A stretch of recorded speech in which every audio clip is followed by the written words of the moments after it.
Welcome to the Healing Centered Conversations podcast, where we create space for conversations that heal. I'm your host, Dr. Byron McClure, a nationally certified school psychologist. I, along with our special guests, will give you insight to promote collective healing by putting people first. Through weekly conversations with educators, psychologists, and healers, we'll discuss ways to heal, thrive, and live your best life. This is the Healing Center Conversations podcast.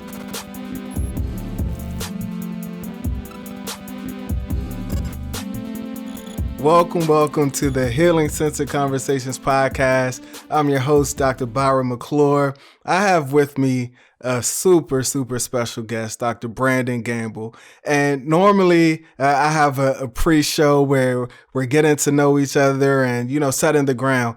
But I just wanted to hit record and just jump right into this show. This really is an honor and a privilege for me to have Dr. Brandon Gamble. His work is pivotal. He has done so much in the field of psychology, of school psychology. And as we were speaking, we were talking about really documenting this history and this idea of forward progress. And so for those who might not be familiar, first, let's set the stage. Who is Dr. Brandon Gamble? Oh boy, I am a surfer, right? I'm a kid. Martial arts? Yeah. I'm a kid who grew up in Oceanside, California. And I come from people who are from East Texas. So the Mathises, the Glovers, definitely the Cranes, of which my mother is a part, but also on my father's side, my mother, his mother's from the same small town as my mother, right? But they met out in California. So this Texas-California connection is pretty strong so that's a big part of who I am. And these folks who came from Texas to California, they own guns. They focus on union organizing and people being as free as they needed to be. And they don't back down from things. And at first I used to be kind of ashamed from that. I felt like, man, why is there always trouble around me? Well, I'm always getting sent to the principal's office. I'm not starting stuff, but I'm finishing it. And I'm the one ended up in trouble. And so I was really thinking about, like, how can I help myself or maybe have somebody there who could help me, right? And I'm kind of doing this kind of parallel, but becoming a school psychologist, right? And eventually that's what I did. And that's what I do. I developed kind of more into an educational psychologist, earning my degrees from Oakwood University, San Diego State for my master's, and the University of Southern California for my doctoral degree, where I focused on educational psychology. And I'm a researcher who likes to ask questions, particularly about the good things with Black people. Yes. And that's one of the things that has personally drawn me to your work and just your scholarly focus, which has been what's right. And let's look at and focus on what's going well, the successes of the Black community. I want to talk a lot about that. As we were, catching up doing the introductory piece, we were talking about this concept of documenting this oral tradition through the form of writing, being able to tell our story. And I would love for you to, just kind of pick up where we left off, really around the importance of us being able to capture our story. My father grew up in the South, in Arkansas, Memphis area, and his father was a sharecropper. Right. And we have to talk about how our parents, that California to Texas connection. My wife is from Texas. My parents are from Memphis, Arkansas, Proctor, Arkansas, and being able to capture the stories of my parents. My wife, her mom literally was part of the movement in Texas that desegregated schools. And so we have to capture these stories, because if we don't, we run the danger of these stories fading away. So what's your take? What's your perspective on that? Well, I know for sure that we're going to lose a generation, right? Especially those who were the last to segregate, right? And the last to integrate. And for many different Americans, right? It was a pivotal time, but that generation is going to pass. Like we had the World War II generation pass on. Soon we're going to have the Civil Rights generation pass on. But my mother my mother-in-law, several of my mentors who are members of Alpha Kappa Alpha or Delta Sigma Theta and Zeta Phi Beta, of course, they were very instrumental in making sure my career progressed. But these were women who went to school in the segregated South, came out to California to be maybe the first Black woman to teach at a certain school or the first Black woman to become a deputy superintendent or superintendent, right? To climb up the ranks and to pave the way. Right. But now they're retired, and soon, the way time works, they will be gone. So we need to capture those stories. That's going to be my next big set of research projects.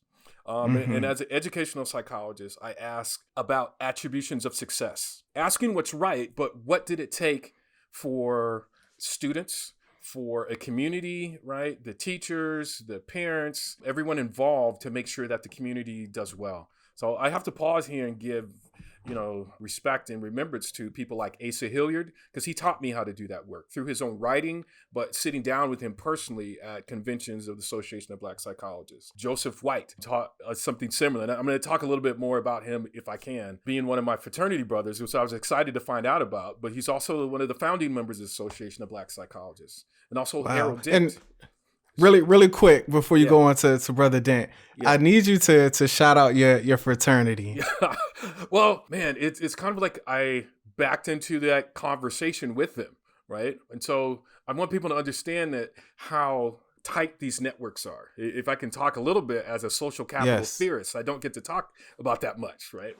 But social capital networks are the networks that embed us, right? Whether it's church, our family, our local community, fraternal organizations, but in civic organizations or professional organizations, right? And we have all these different ties, and these ties can keep coming together. And I'm bringing my fingers together to kind of symbolize that tie, but these ties can be coming together to create a really strong bond.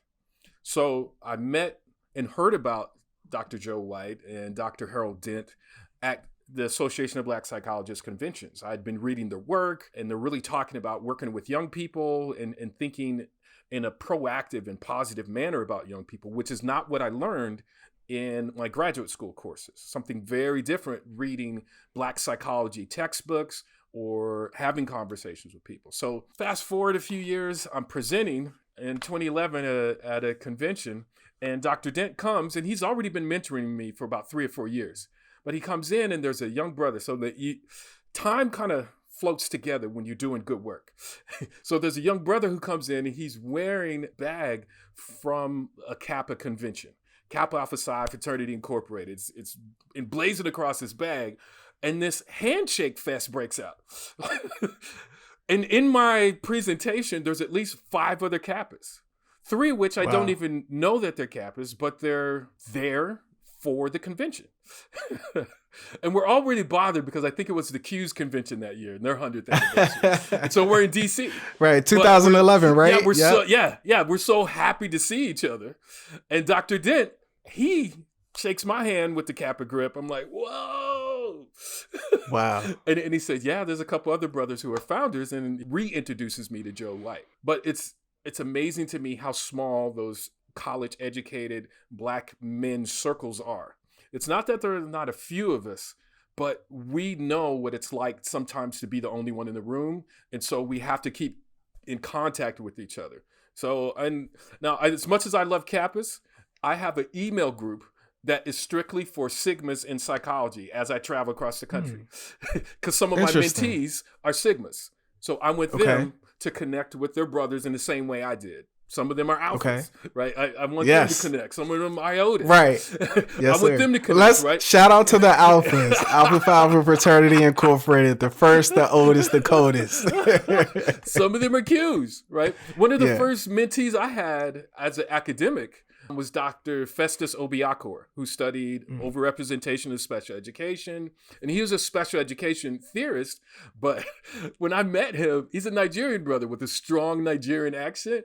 But he starts barking over the phone, telling me what fraternity he's in. I said, right. I hear you. I'm on the other side of 1911, but I feel you, man. I feel you. Right. all a little bit too late, right? A little Yeah, too yeah, late.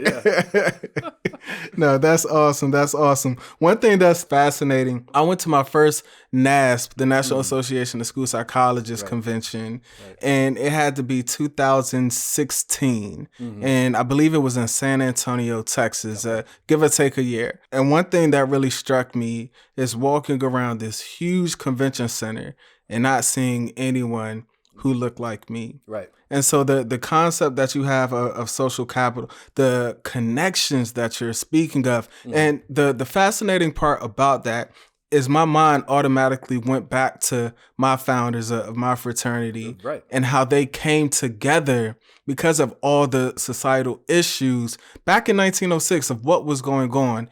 And these men saying that we need to bond together so that we can strive forward. And you mentioned forward progress. Yeah. Way back then, whether you're a alpha, whether you're a kappa, omega, even iotas, and then shout out to our sisters in the sororities as Yes, well. yes.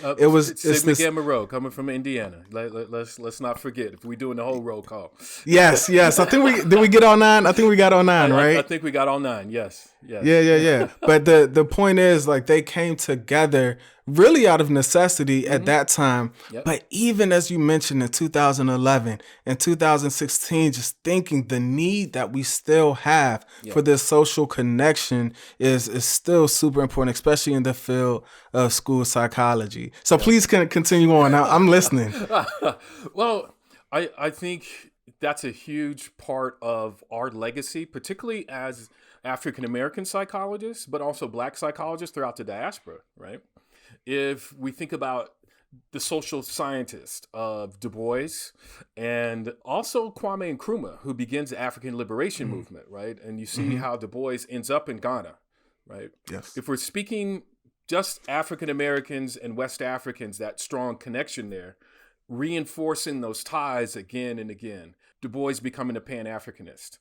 In spite of his critiques of Garvey early on, fortunately, he lived long enough to come full circle, right? Full circle. Yeah.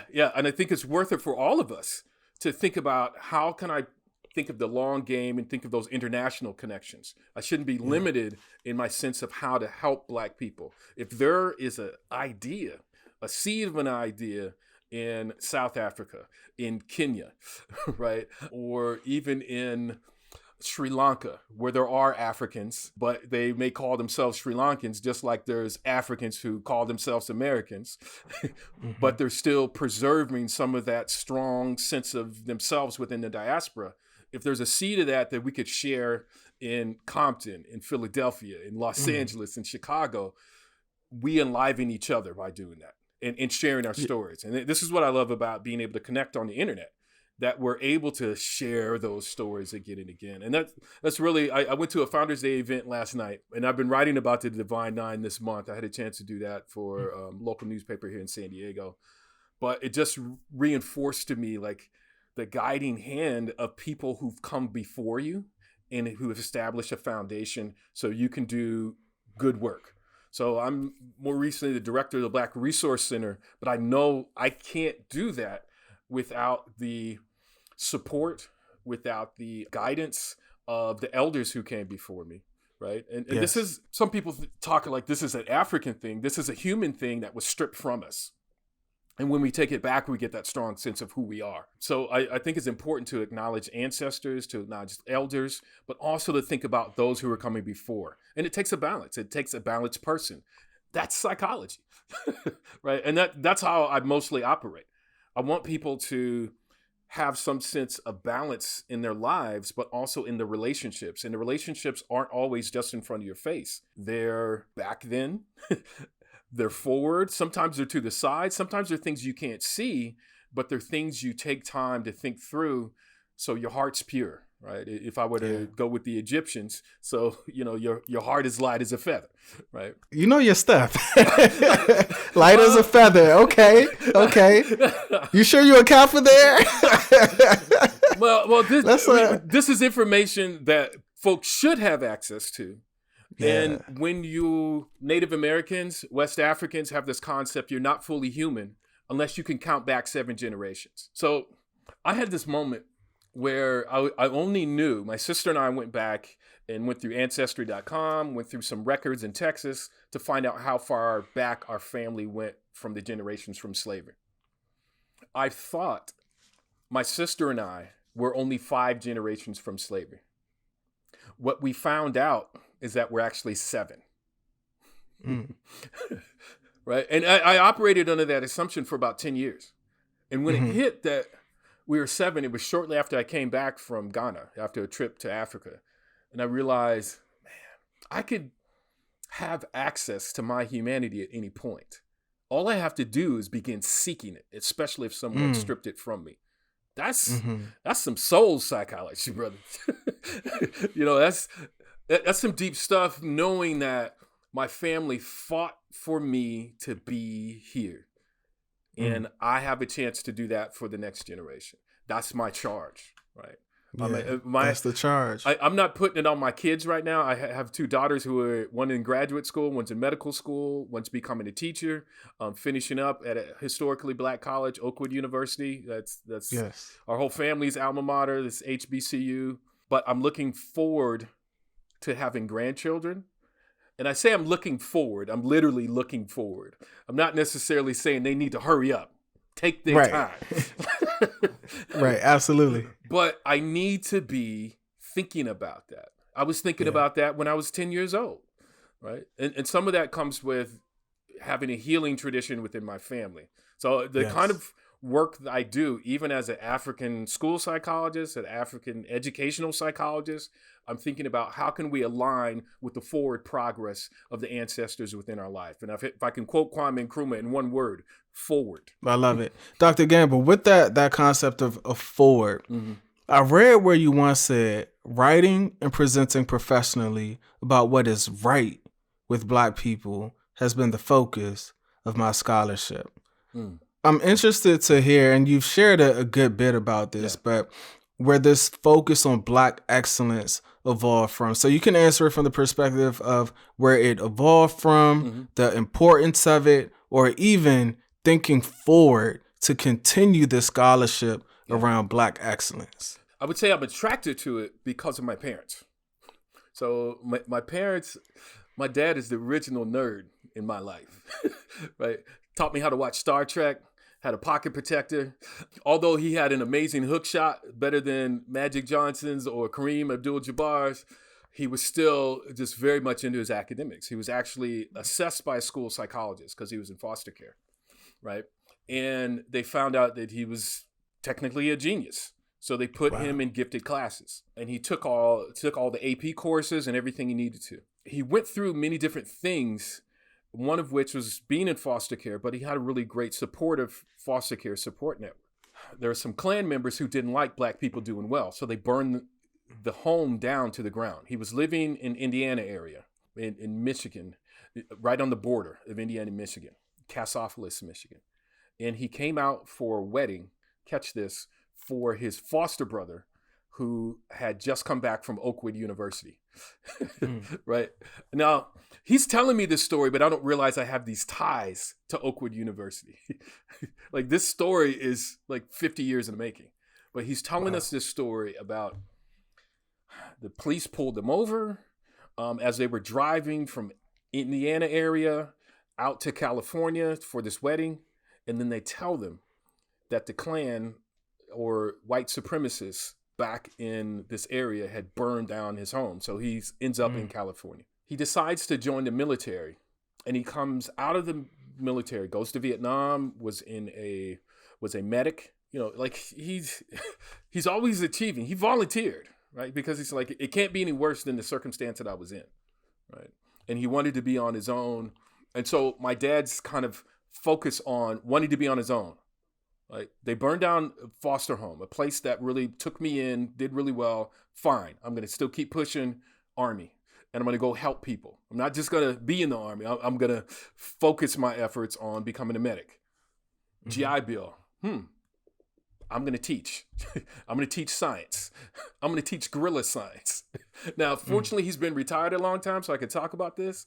But he used to do stuff like go pick up roadkill and make his own skeletons and bring them to the class for students. Like, he's He's out there, right? This Yeah. is the 70s, brother with the afro, wearing a shaft jacket, teaching science. That's my pops. With the mean jump shot. Yeah. A hook Mean shot. jump shot and a hook shot. Yeah. That's my dad. Starts the Black Student Union, right? So his view shapes that for the rest of my family. He's 6 years older than my mom, but they go to school at the same time. My mother, her father, made sure that she went to every math program when she was in high school. She went to Prairie View A&M, which was far from her house, like 3 or 4 hours from her house, maybe even longer. I think back in those times, if you're driving a big old boat Plymouth, right? Mm-hmm. But she goes there. She goes to a few other math programs, but she's well ahead of her class. But she gets out to California, and they treat her like, well, you went to one of those segregated schools. You don't know what you're doing. Here's what my dad knows. 1, he married a very beautiful woman. But 2, my mom has always been smarter than him. Now, my dad's a genius. He knows this. Yeah. But he knows when he's running to somebody who's well beyond him when it comes to math, and that's my mother. Okay. And my mom was a math teacher for 30 plus years, right? Their view that math is one thing you can't discriminate against. Either you have the answer or you don't. My dad is really an artist. In his retirement, he plays guitar. He does watercolor paintings, several paintings. Like, people are just over here buying some of his paintings. He's an artist. He should have been a hippie. But instead, he did math because he knew you cannot mess with that. I go into a STEM field because of that. And I'm looking for answers, right? And this is bringing me full circle. I'm telling my oral history, right? Okay. I'm looking for answers in the scholarship about what's right with Black people. Every time I'd read an article about Black people, it'd be like, what's the problem? And it would list all the problems. And I became very good at finding data sets on overrepresentation, disproportionality, answering, or people still asking with no answers, why aren't there more Black students in gifted and talented courses? I could give a shout out to Dr. Donna Ford, who's at Ohio State right now, who was at Vanderbilt when I first met her. But she answers those questions on a regular basis, right? But I know there's Black researchers out there who are answering these questions. And a lot of times when it comes to scholarship, people aren't even looking at Black literature. And we've had a solid base of it now for going on 60 to 70 years, right? Whether it's the Journal of Negro Education, whether it's the Journal of Black Psychology, Journal of Black Studies, that's where I get my lit reviews for coming up with my research questions. And then my research questions are positive like my parents. My parents did not allow cants in the house. I could have said another cuss word before I could say I can't do math. Oh really? You can't do your homework? Okay, all right. We'll see how that's gonna go for you, little man. And my parents were just so optimistic. Now they admit now that there was a moment where they didn't know. They weren't sure. They were sure with my sister. My sister was on a good path. UCLA, Harvard, it's just my sister and I. My sister is 7 years younger than me. But they were not sure with me. But they still were optimistic. Always optimistic about chances. And then also confronting racism, sexism, even against a young Black boy head on. No matter where it happened, whether we were in the community, whether we were at a school site, whether it was against me and my friends, who my parents were intentional about me hanging out with other Black friends, right? So one of my good friends I grew up with, Scott Walker, who went to Stanford, Noop from Lamb & New out in Stanford, right? Another good buddy of mine who went to Howard, Dr. Steve Woods. He's a psychiatrist. I'm just so proud of my boy too, because he overcame like a learning disability. Now I love him. He pledged Kappa, but didn't quite make it. But his desire, and we didn't tell each other about this, right? It just all kind of happened because we had this kind of forward progress towards our parents hung together. We'd have meals after church. We'd hang out. We'd talk about our future plans from the time we were in elementary school all the way through high school, which gave us this kind of forward momentum. So when I look for Black parents to answer questions about what it took for their sons to be successful in college, I'm asking parents of my friends. When I'm talking about Black women being successful in college, again, I'm asking those parents. When I'm talking to parents dealing with their children's mental health issues, I'm asking my friends again, because they have kids like I have kids. So making that connection, I don't want it to be an abstraction when it comes to my research. I want it to be embedded within the community, and I want it to be consistent with how community members see things. It's been one of my greatest pleasures to do that, right? To be able to collect the data and then immediately be able to turn that around and share it with them. But I also like to keep my research methodology open enough that other people can pick it up and do something similar. If an Asian family wants to do something similar, saying, all right, there's something going on here. We're a group of Cambodian folks who migrated from Cambodia to Long Beach. And I'm wondering about the prospects for my families and how they overcame things, given post-traumatic stress, given living through a genocide, coming through here in what can be a very racist environment, and especially in the 1970s and 80s America, post-Vietnam. Mm-hmm. How did they make it, right? And I would hope that the way I did the research methodology could work for them. Or, a group of families with Vietnamese families in Texas, right? And I could go all over. I can go to Detroit in a group of Somalian or other Muslim families, right? And they could ask similar kinds of questions. I want people to, within the questioning, within the research, to find ways to overcome. And so a big shout out to Harold Stevenson, who has written, he's a psychologist, counselor, but he's written a lot about school psychology and our limitations in research. So I like to quote him to school psychologists to be like, hey, look, y'all have already been pressed to ask better questions. Yes. Dr. Gamble, I'm interested to hear in your perspective, and everything you said is just really resonating with me. Mm-hmm. I've been a school psychologist inside of public schools for a little over a decade at this point. Mm-hmm. And, I came in on fire about really focusing on Black boys, African-American youth in general, looking at disproportionality, discipline data, how to improve trends, all of those things, right? But then about year 6, year 7, we're still talking about the same problems. Yeah. Like we know the disparities, we know disproportionate, we know underrepresented in gifted classes, we know overrepresented in special education classes. And then year 8, year 9, year 10, I'm like, all right, y'all. Like it's the same research studies being done. Yeah. It's the same admiration of the problems, this deficit way of thinking.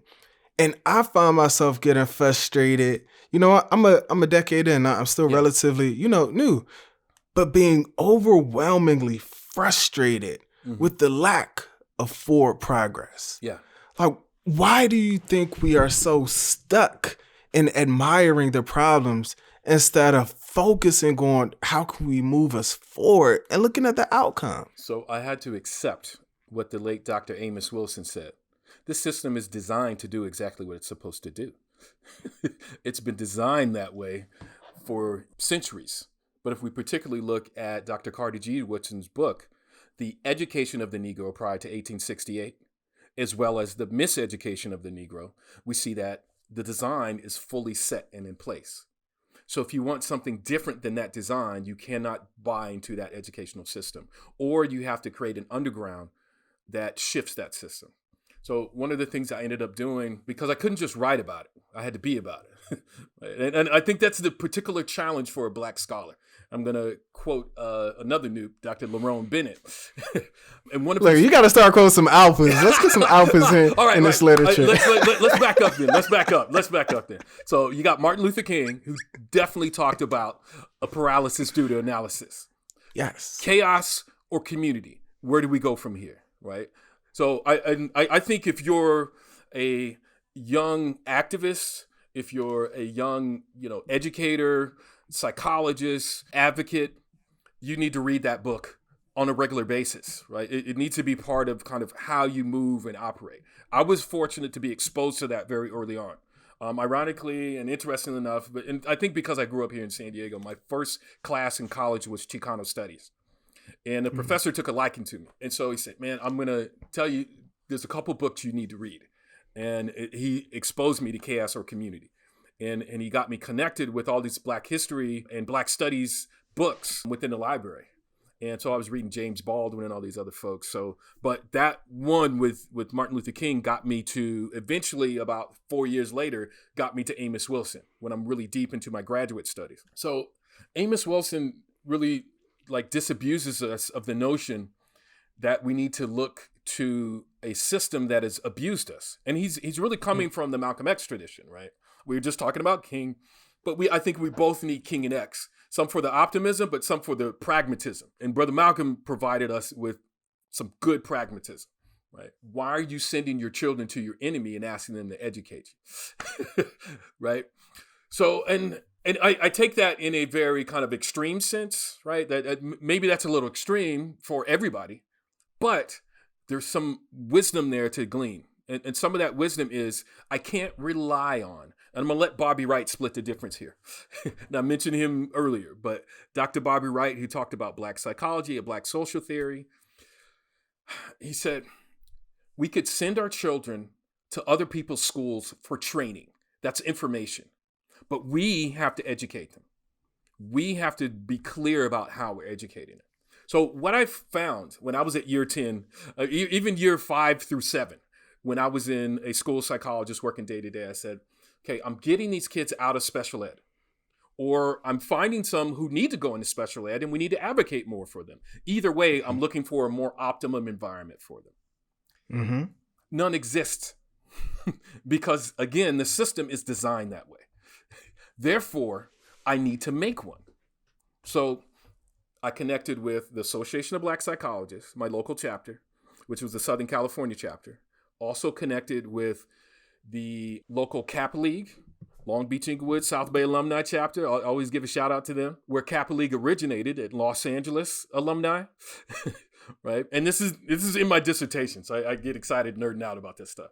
But I connected with them and I said, hey, what are some experiences that you think young men need to have to help them be on a different path? And some of them said, man, I was in Kappa League. I grew up in Compton. I grew up in Watts.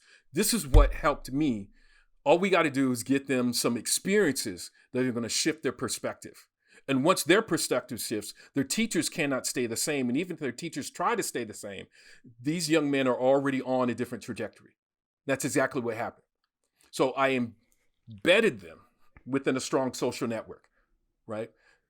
Kappas, alphas, omegas, iotas, sigmas. I mean, I really took to heart that group, and they said, well, I know some other guys who I work with. And at the time I wasn't surfing yet, but eventually I caught up with the Black Surfing Association and then the Black Surfers Collective, which are two other groups, right? I'm just using my social capital contacts, like many of our colleagues in social work do, to help build a social network that provides resources to help these young men do better.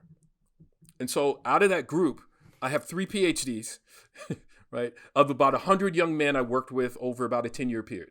Got 3 PhDs. One of them was in special ed when I met him first, right? I have at least 10 different master's level students. All of them went to college. And if they didn't make it through to the second year of college, they still went into the military. Right? Mm-hmm. And we were very, very focused on forget about Kappa, forget about any organization. Our issue is we want your life to be better. So, and that's really Kappa's program. That's Guide Wright's program. That's go to high school, go to college, right? You know your stuff. I love it. Yes, yes. That's Omega Gents program, or in any of these youth programs by fraternities, and they've been around for decades, right? I'm talking since 1920s, 1930s, 1940s, 1960s, if you're IOTA, right? They've been around. There's a range of these programs that I felt, okay, I need to embed my young people in that network. And once they're embedded in that network, I just keep checking in on that network. But I also need to help them with their own sense of agency, right? So I had to learn to step back and teach them how to lead. So when times got tough, they can make their own decisions. And this comes from my background as an educational and school psychologist.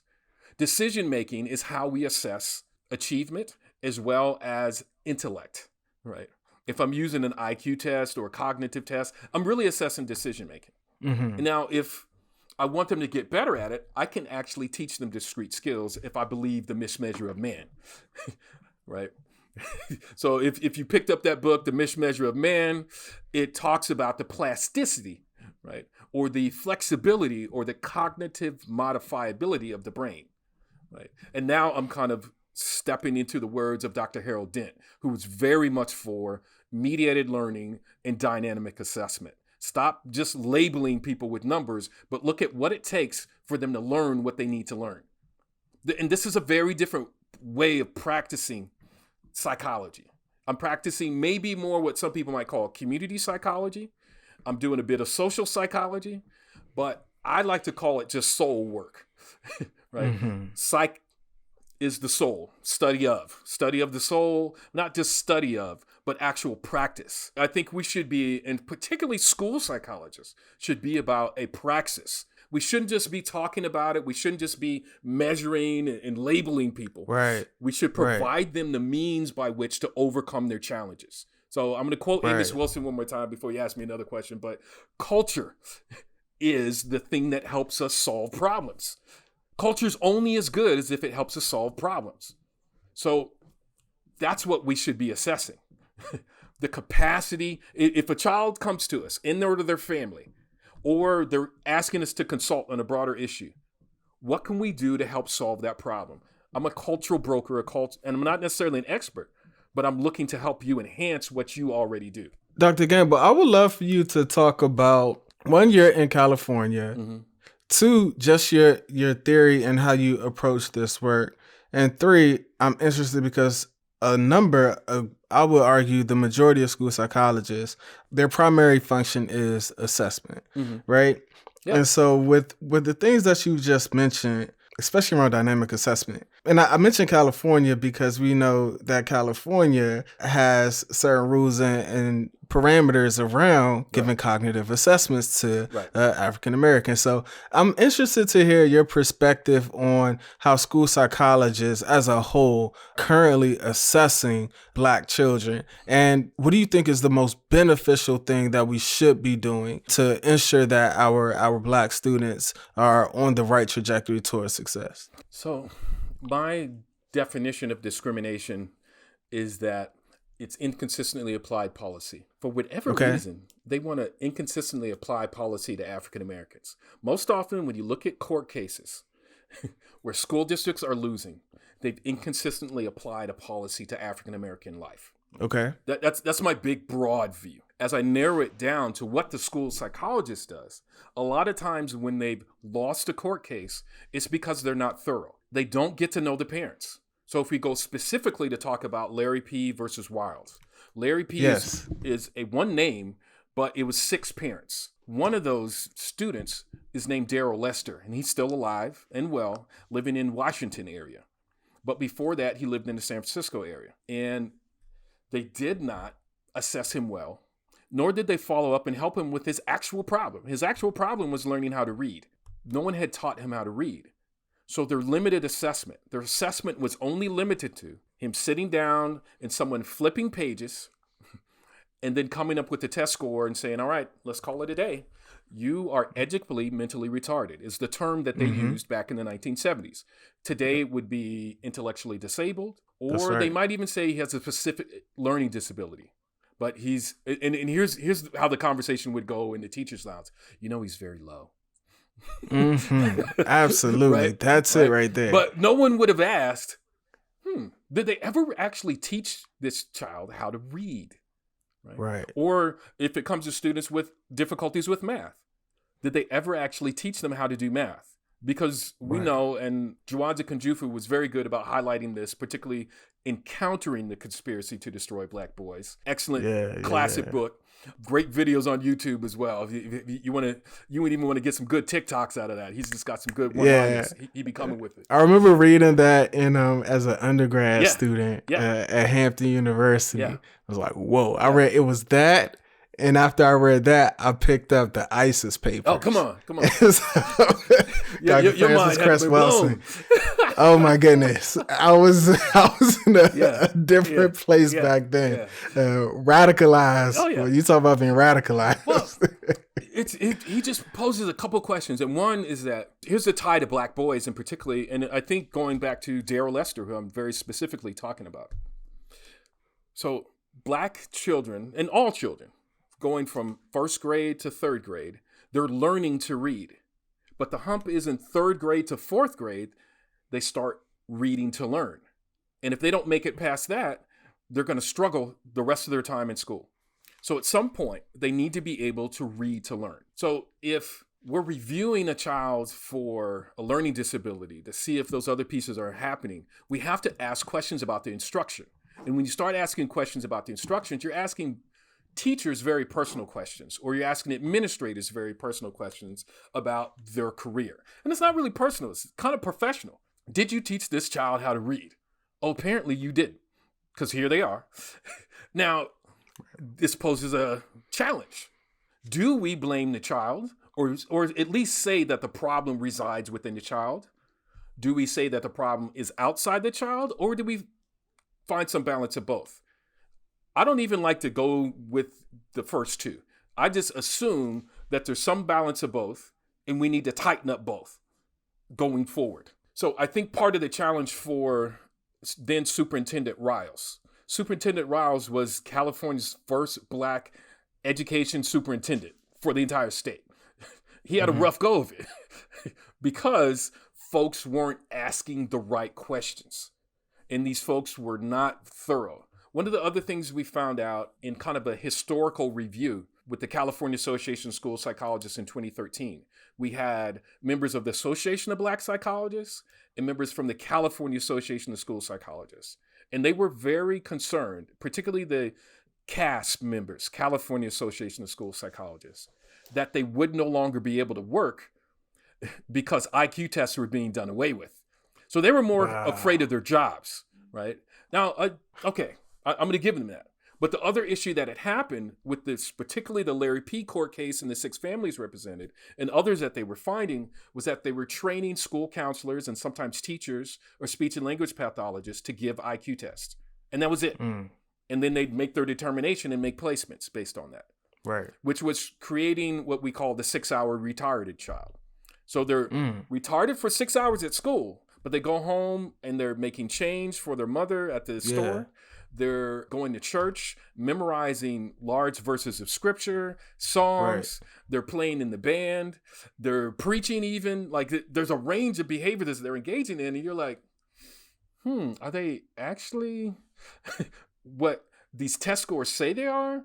Or that the test score being the only indicator is the problem?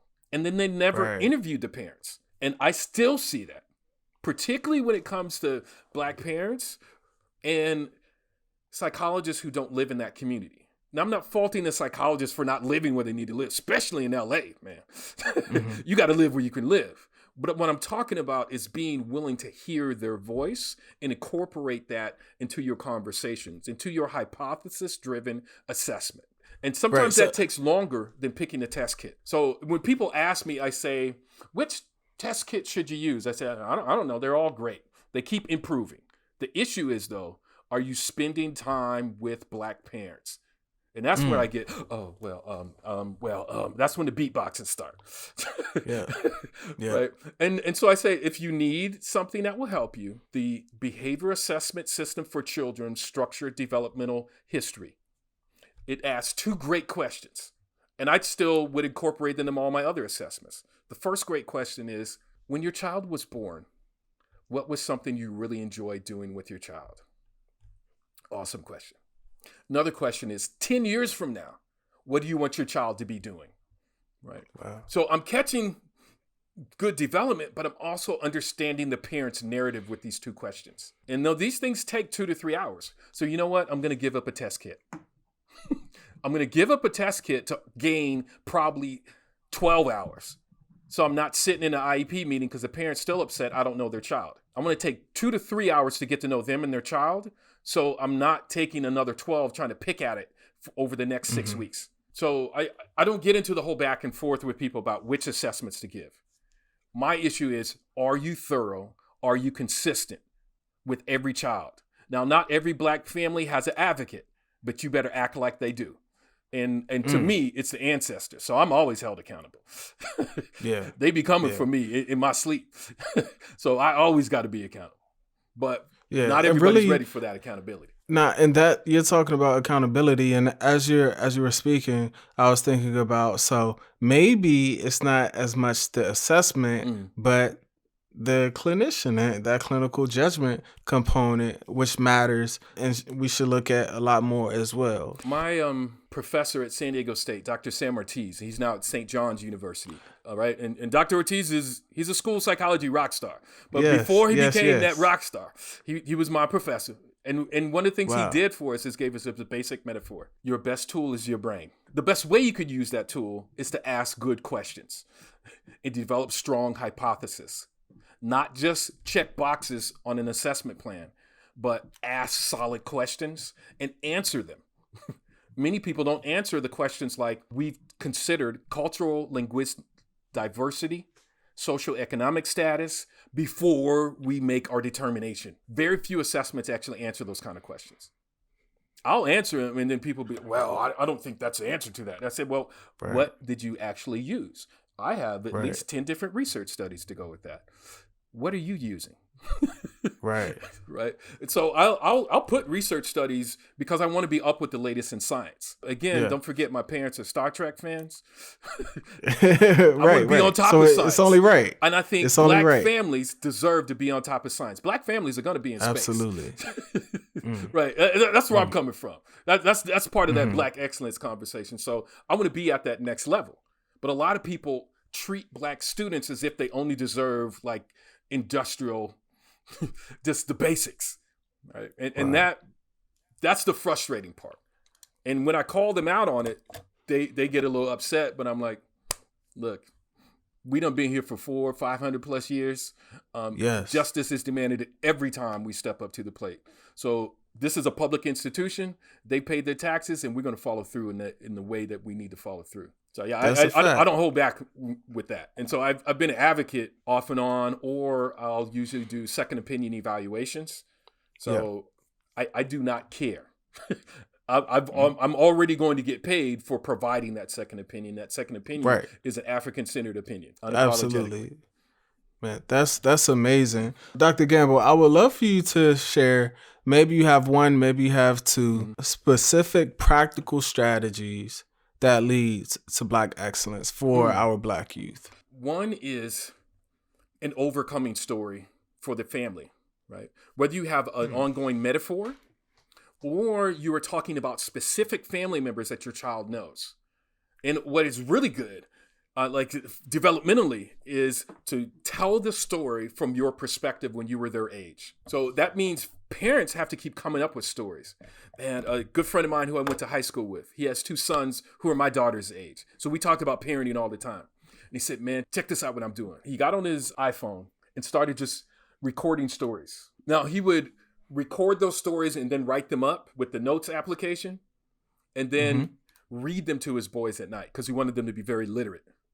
See, he has both his kids are in UC schools. One is at UCLA, one is at UC Davis, one is an amazing basketball player. But he's like, I need you to have both an academic and athletic scholarship. But this all began when they were very young. And so shout out to the Nelson family, Sam and Patrice and their boys, Gio and Jet. Man, just brilliant, right? But he just took the time to tell stories that were developmentally appropriate of overcoming problems. And he was really kind of anxious because, like me, he fought a lot as a kid, and he didn't want his boys to run into the same system, which he realized was even more punitive than we were young. That it was the era of zero tolerance when they were little babies. So we did not want our children to be involved with. I think the other thing is sitting them down with elders so they could hear, and from a different perspective, right? So for my kids to hear from my mother what I was like as a boy gives them like, oh, man, we're doing fine compared to what Daddy was doing. Or, wow, Grandma, I didn't realize like you made it through segregation and even had to deal with that in the 1980s. I thought it was the 50s and 60s, but it was the 1980s when Dad was our age. Oh, right. How did you overcome that? That's the question I want every Black person asking. Who are family or close friends? Like, because with Black folks, we got family and extended kin, right? Who is the folks you call family that have overcome similar problems? There's always somebody there. If for those of my solution focused fans listening, this is an excellent solution focused question. How long have you had this problem? When's the last time you didn't have this problem? And how did you overcome that problem, right? Or if you've heard the worst story ever, what kept you going in spite of that problem? That's the good stuff. That's where you get to, and if you're collecting that as a family for your children, man, it's not so much that they have to be resilient, right? They could be operating at a very high level. Now they're the fourth or fifth generation to go to college. But how do you maintain that? You have to look back on the foundation that was built for you. You don't even have to go back to, man, it was hard and there was snow as I went up the hill both ways to school. And, Right. there were people throwing rocks at us and BB guns and rain and hail. You don't even have to do all that. You can just say, your brother or your sister did this to overcome it. You're not them, Wow. but you're going to chart your own path. This is what we do in this family. So I'll give this last piece that my grandmother gave my dad and his 7 brothers and sisters, really 9, but 2 of them passed very young. She called them her ducks. She lined them all up in a row, and she said, ducks can go in the sky, they can go in the water, they can go on the land, they can go anywhere. And you know what's beautiful about ducks? They always look good.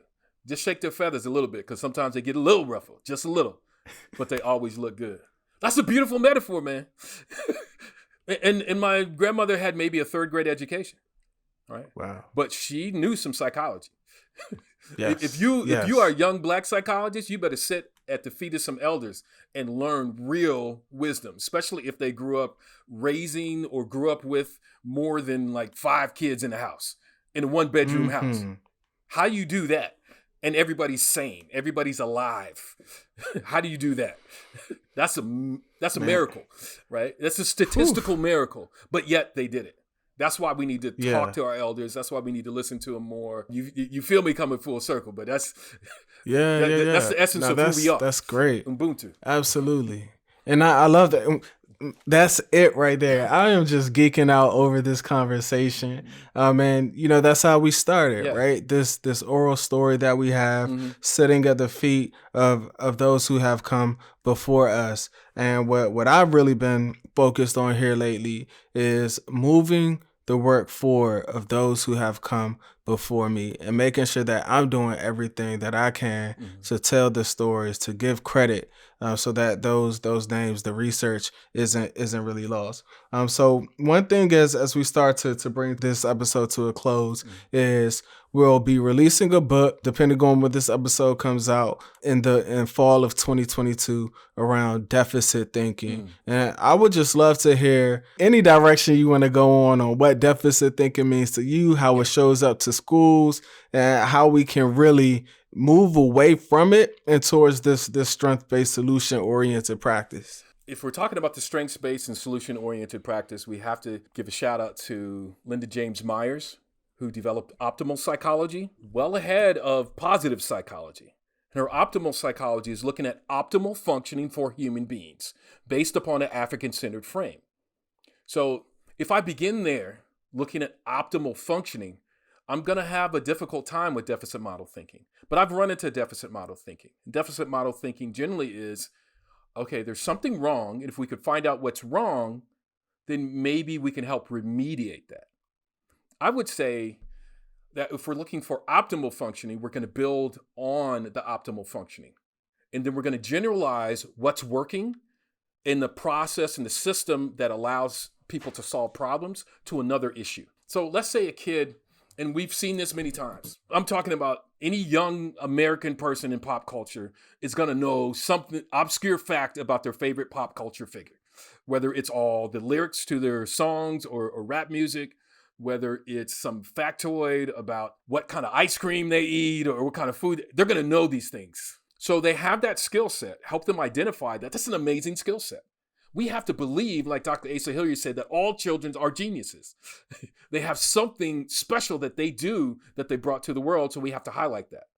So that's how we counter some of that deficit model thinking, is begin to highlight what's right with people. So that's absolutely that's kind of my balance, but I begin there. Some great theorists who are doing that is Dr. Sean Harper, who's continued to do that at the University of Southern California Race and Equity Center.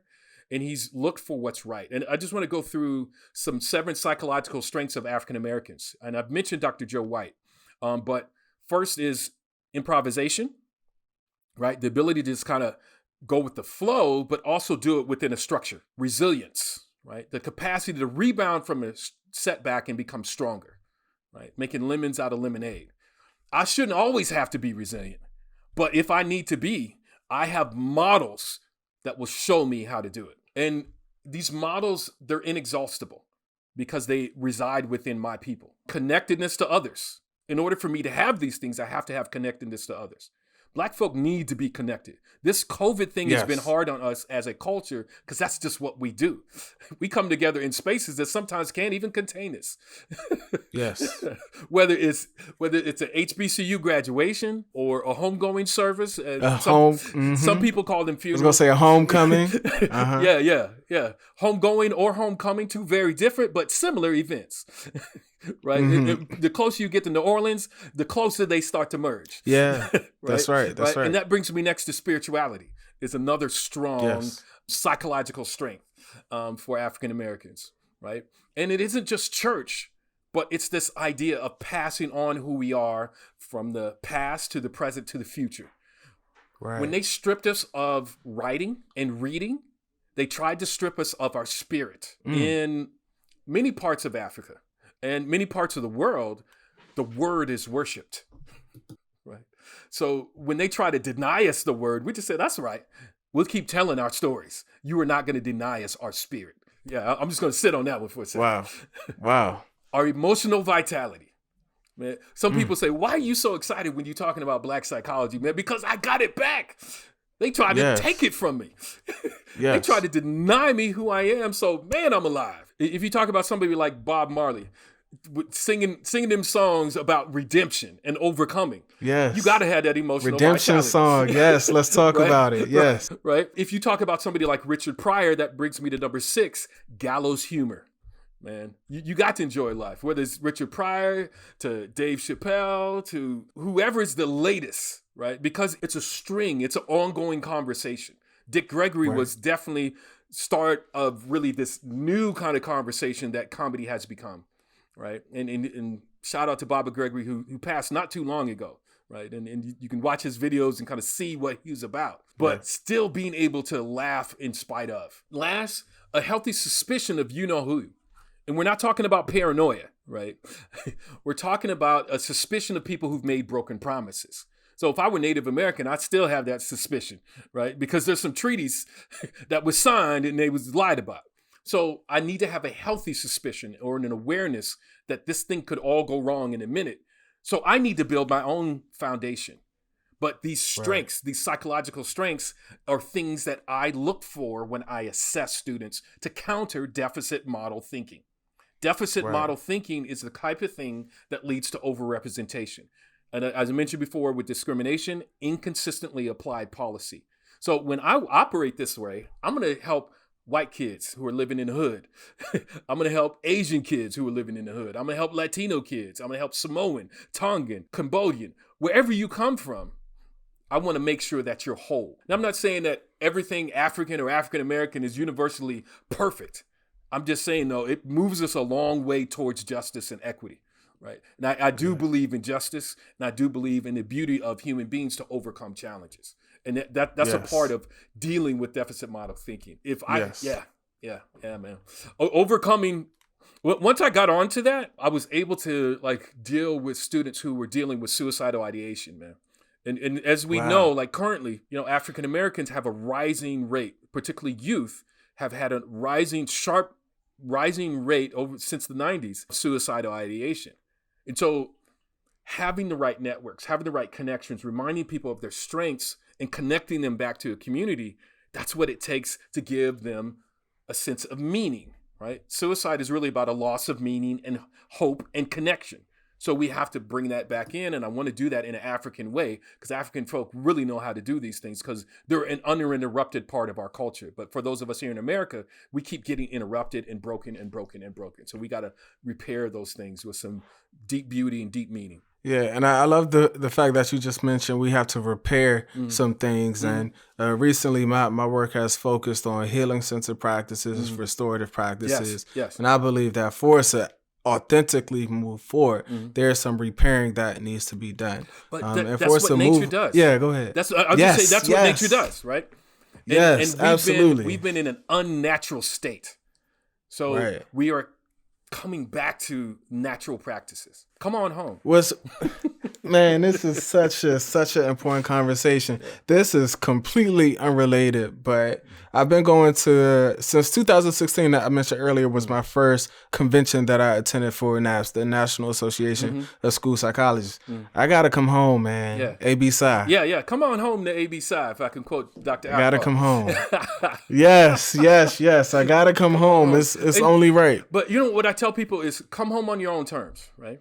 If it's writing, if it's reading, if it's reaching out, if it's a Facebook group, whatever it is, just know you always have a home.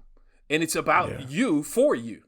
So if there's something you don't like, speak up or get in where you fit in, right?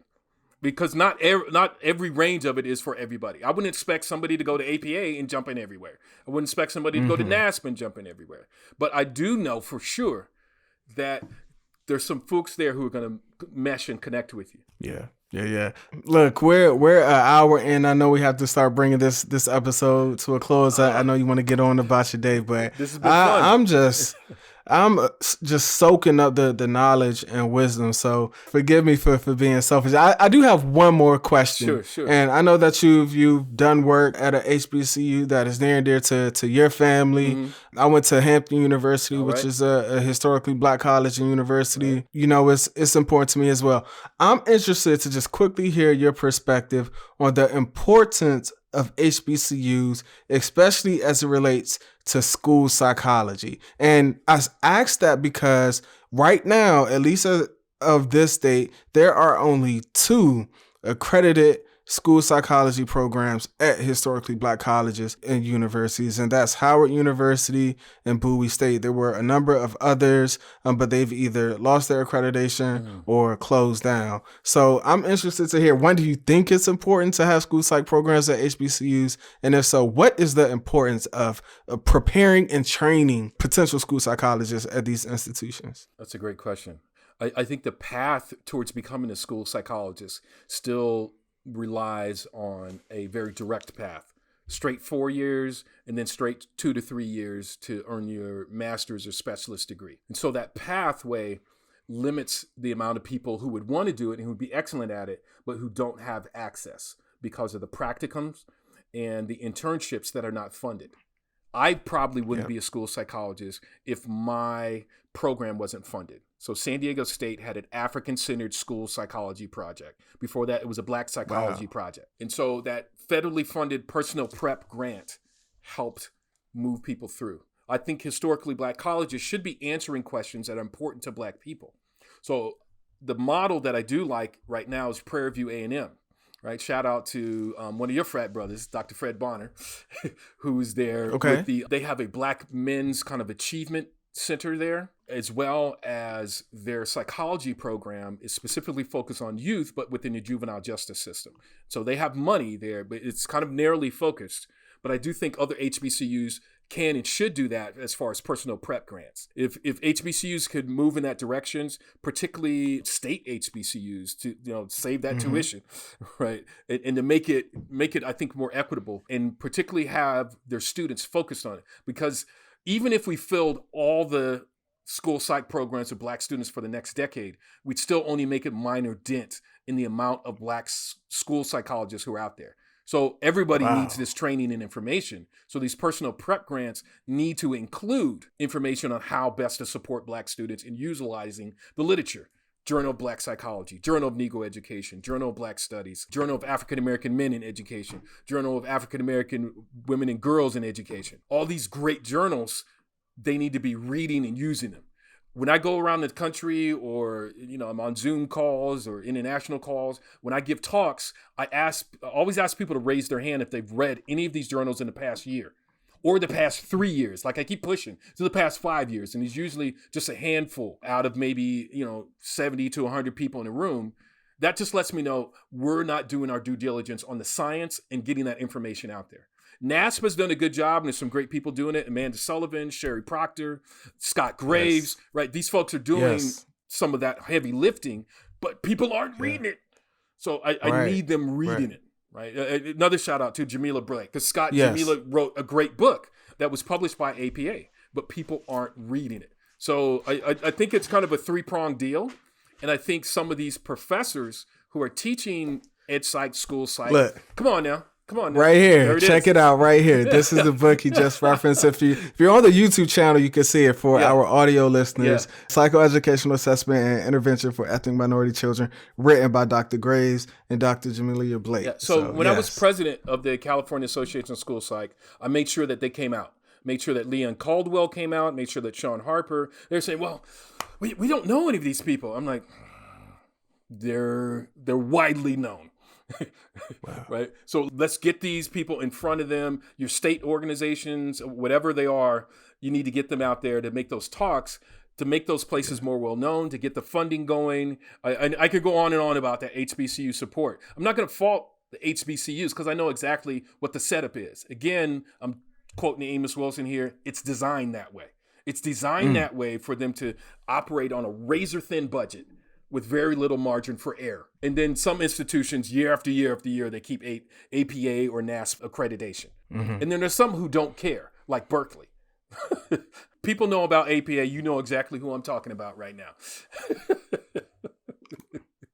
So no shade. I'm just saying, right? Berkeley can get away with it, and HBCU cannot. Wow. Right. And I'm just living in a reality where we need to get those accreditations back, whether it's at Tennessee State, whether it's at Florida A&M, right? Whether it's Alabama A&M. Yeah, I'm shouting out some of these HBCUs that I know have school psych programs, and I know they have excellent people who are there. It's usually about these margins, these razor-thin margins, and these lack of funding and support. And two of the three I just mentioned they are state-funded. Wow. So come on.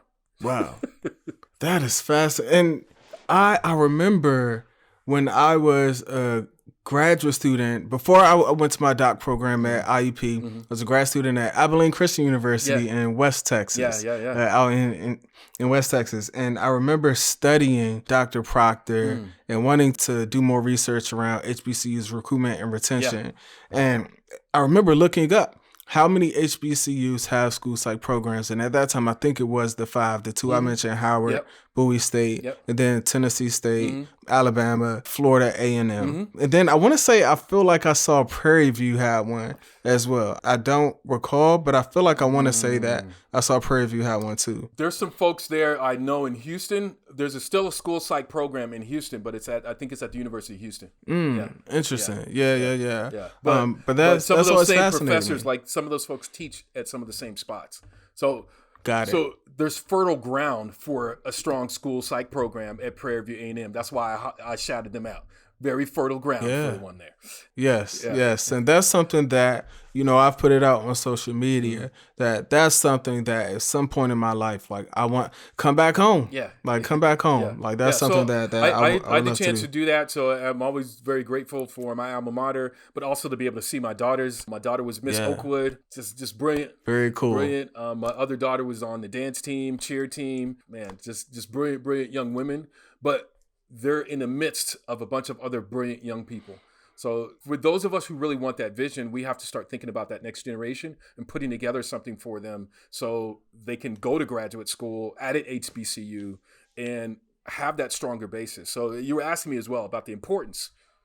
College professors. Most black college professors attended an HBCU. Done.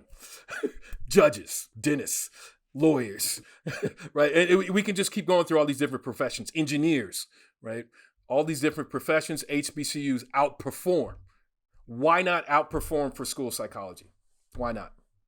Yes. Dr. Gamble, this has been such an honor and a privilege, and I don't want to end this conversation. but if you have any closing thoughts that you want to share with our listeners, anything that we might need for the book, now's the time. Any closing thoughts? Yeah, just one thing I'd like to be remembered for, I think, is overcoming. Sharing that idea that black people have overcome and will continue to overcome things. If I can kind of paraphrase Nikki Giovanni, man, black people are the ones who need to go to Mars. We done been in tight spaces, not knowing where we was going to go, but yet ended up on the other side whole and sometimes even stronger than we were before. Yeah, black people need to go to Mars and probably even Saturn. So I'm looking forward to the next generation if I can get my Trek hat out there. I love it. I love it. Dr. Gamble, again, this has been such an honor, such a privilege. Back at you. I see you with the Black Panther thread on. Right on. Oh, yeah, look. You know, had to bring this out. You know, yes, had to bring it out. Yes. And, you know, we got to have a conversation about that. But, you know, they were built off of programs. And that's one thing that, you know, people can stigmatize. But a lot of schools, and I'm not sure if this has become a nation thing, at least where I am, they've moved to free breakfast programs. Like that. Where did that come from? For our visual listeners, we see this cane. Where did this cane come from? You had me look down in my shirt so you can bring this cane. How long have you had this cane with you? It's always there. It's like magic. It's like magic. Diamonds in the sky, man. That is awesome. This is awesome. I'm going to have to release this episode sooner rather than later. How can people get in touch with you if they want to reach out and connect with you? Man, you can contact me through drbrandongamble.com. drbrandongamble.com. And my number's there, or you can email me in any way. Awesome. Well, to our listeners, to our viewers, thanks for tuning in to this episode of the Healing Centered Conversations podcast. Thank you all. Until next time, take care, everyone.